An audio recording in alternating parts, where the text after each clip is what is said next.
آقا سلام، حالتون خوبه؟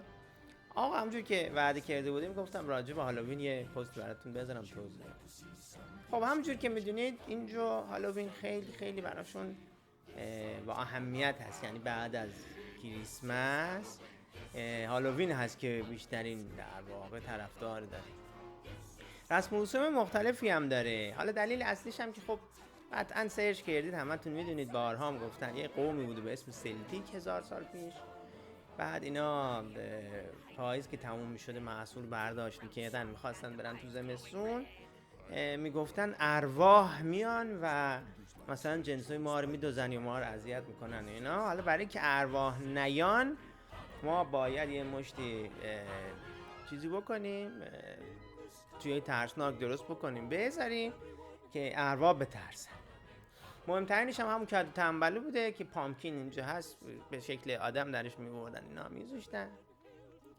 بعد دیگه یواش یواش چیزی مثل روح درست کردن و بعد دیگه ذره ذره هی در طول تاریخ تغییر کرد اینا شده هالووینی که الان هست.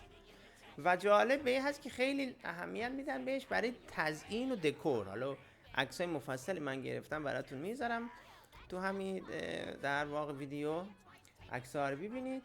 و یه سنت جالبی هم که دارن این هست که مثل چهارشنبه سوری خودمون که قاشق زنی میکردن اینها، توی یه سری محلا بعضی از خونه‌های میز میزنن دم در، یه مشتی آب نبات و عرض کنم لواشک و شکلات اینا میریزن تو ظرف. بعد از بچه‌ای که میان تو خیابون رد میشن، که اونا به هم نیت البته میان رد میشن، پذیرایی میکنن.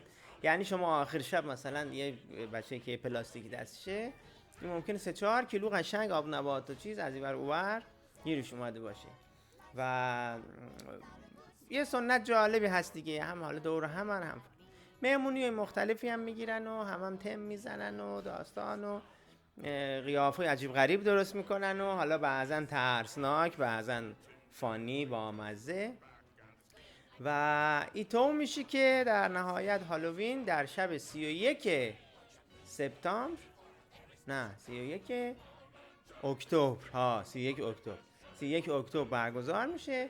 و خب قبل و بعدش هم چیز هست، مهمونی مختلف میگیرن، حالا بالاخره هر کسی به یه نحوی.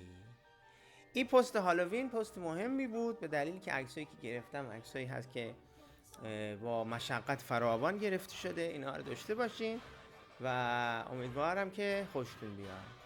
ای هم از ای